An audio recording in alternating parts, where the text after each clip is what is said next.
bonsoir. Les nouveaux départs en vacances à la une, si je puis dire. Il fera moins chaud sur les routes que le week-end dernier. Mais ce second week-end de départ ne sera pas de tout repos, puisque si ce vendredi était classé orange, avec bien entendu de très forts ralentissements depuis le milieu de l'après-midi, c'est demain que cela devrait se compliquer, avec un joli rouge sur la coiffe de Bison Futé, notamment de 9h du matin à 14h, autour de Paris et de Lyon notamment. Nathalie Kosciusko-Morizet, ministre de l'écologie et du développement durable, et Bruno Le Maire, ministre de l'agriculture, de l'alimentation et de l'aménagement du territoire, étaient cet après-midi à Marcoussis et à Nozay pour soutenir l'agriculture de proximité des villes et le développement de la culture biologique. Claire Colombel était sur place. Deux ministres, Nathalie Kosciusko-Morizet et Bruno Le Maire, ont parcouru les champs de tomates et de courgettes essonniens cet après-midi pour apporter un message de soutien aux exploitants qui investissent près des villes. Depuis 2 ans, le ministre de l'Agriculture veut relocaliser les champs à proximité des communes afin de garantir une alimentation de qualité aux citadins. Autre point important de cette visite, l'agriculture biologique. Aujourd'hui, elle représente 3% de la surface agricole utile française, soit la moitié de l'objectif fixé par le gouvernement, 6% d'ici 2012. Pour atteindre ce but, une nouvelle mesure a été annoncée. L'important, c'est de pouvoir soutenir toutes les exploitations, non seulement les grandes, mais aussi les petites. Et nous allons relever le plafond du crédit d'impôt pour pouvoir faire bénéficier aussi aux petites exploitations bio des avantages du crédit impôt sur l'agriculture biologique. Cette annonce ne séduit pas tout le monde. Jean-Charles s'est lancé depuis 10 ans dans l'agriculture raisonnable et raisonnée, c'est-à-dire avec peu de traitement, et la culture bio, il n'en est pas question. On estime que nos légumes sont bons comme ça. Et que, bon, je vais être un peu méchant, mais je pense que si toute la surface française ou même mondiale se mettait au bio, il y a la moitié de la population qui mourrait de faim. Voilà. Parce que on ne pourrait pas produire assez pour tout le monde. Et puis il y a aussi un problème de main-d'œuvre où ça coûterait beaucoup plus cher. Et moi j'estime que tout le monde a le droit de manger des bons produits au juste prix. Même si certains exploitants sont frileux à passer au bio, ces cultures se développent rapidement en Île-de-France, plus 30% entre 2009 et 2010. La région a pourtant encore quelques progrès à faire puisque seul 1,2% de la surface agricole utile est consacrée à cette agriculture. En Essonne, on peut tout de même se féliciter puisque nous sommes le premier département francilien en matière de culture bio. On se souvient du mouvement social qui avait perturbé la distribution de journaux en début de semaine. Serge Dassault est monté au créneau en dénonçant ce qu'il a qualifié de grève sauvage et sans préavis. Le sénateur de l'Essonne, également patron de presse, a demandé au ministre de la Culture et de la Communication quelles dispositions il avait l'intention de prendre justement pour éviter ces grèves sauvages. Elle ne cesse de s'agrandir. Je veux parler de la décharge illégale qui se trouve au milieu des champs, à l'orée de Massy et de Champlan. Il y a des particuliers qui se débarrassent de leurs vieux matelas, leur carrelage brisé ou leur mobilier cassé. Mais il y a également des professionnels qui sont appelés par des particuliers pour les débarrasser de leurs encombrants et qui, au lieu de se diriger vers des déchetteries, abandonnent ces déchets sur place. Des barrières installées par les municipalités ne servent pas à grand-chose et on envisagerait de placer des systèmes de vidéosurveillance comme ça peut se pratiquer ailleurs. Plus ça va, plus le chemin devient impossible. Il y a même des matins où on ne pouvait plus rentrer. Pour venir acheter une voiture ou quoi, quand ils voient ça, ils s'en vont en courant les gens, il n'y a pas de mystère. Et les mairies ne font rien. Et on a l'impression que quand on les appelle ou quoi, on parle dans un mur, il n'y a pas de retour. Il y a eu une barrière d'installer, c'est un genre de barrière qui se levait, fermée à clé. Mais ça n'a pas plu à certains, je pense.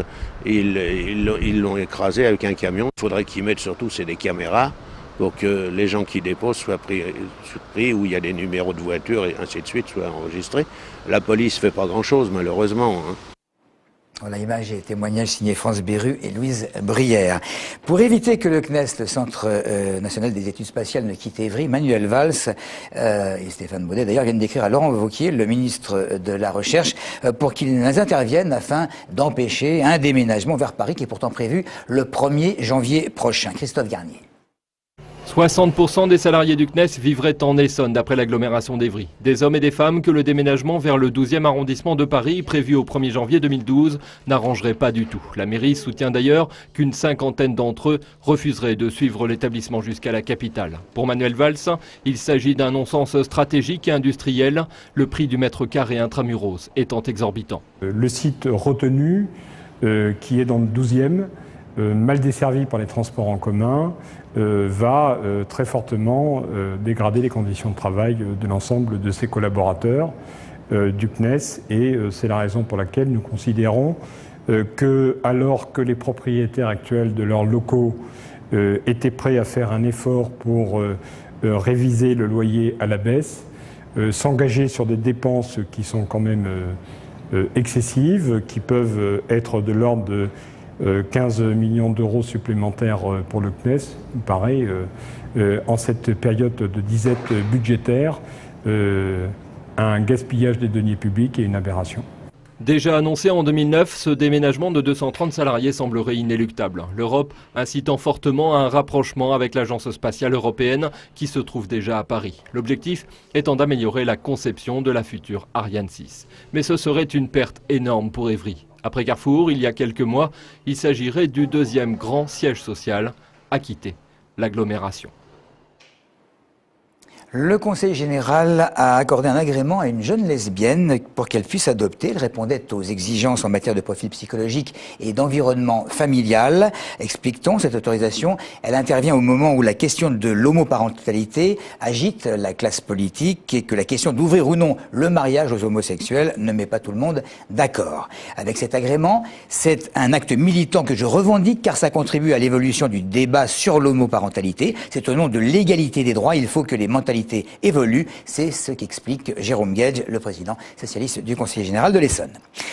Le Service national pour les relations avec l'islam, le SRI, organisait un stage de 7 jours avec une cinquantaine de participants. Le but, former des catholiques pour sortir de la peur avec l'islam. Ce sont des chrétiens de toute la France qui sont au quotidien en rapport avec l'islam, qui veulent en connaître davantage sur cette religion souvent méconnue. Cette session comprend des temps d'enseignement et la rencontre avec des musulmans ainsi que des chrétiens vivant dans des pays à majorité musulmane. On ne rencontre pas l'islam au coin de la rue, comme dit la sociologue Dounia Bouzar. Elle dit « Monsieur Islam ne connaît pas ». On rencontre des croyants, hommes et femmes musulmans. Mais en France, on ne connaît pas bien quelle est la tradition religieuse de ces gens. Et souvent, beaucoup de choses se mêlent, de la culture, de la religion. Et souvent en France aussi, ou dans d'autres pays d'Europe, mais là nous sommes en France, nous avons des images toutes faites sur ceux qui sont différents de nous, par leur religion, par leur culture. Orsay a lancé Orsay Plage jusque lundi. La ville a aménagé le lac du Mel avec un espace détente, des transats, des parasols, un espace sport avec des terrains de foot, du volley, du badminton en libre accès et un espace ludique avec des jeux de table et de société. Le point fort du week-end, eh bien, ce sera dimanche avec une rando roller à partir de 11h, un pique-nique et un apéritif gratuit qui est organisé par la municipalité. Et on va terminer par un coup de chapeau à de petites Essonniennes. Elles s'appellent Lou, Lilou, Manon et Victoire, elles ont environ 10 ans. Elles sont devenues championnes de France d'équitation.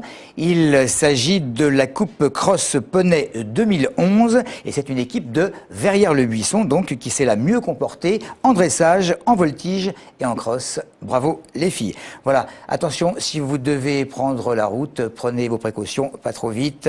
Et puis à lundi, rendez-vous évidemment comme d'habitude. Bon week-end à tous.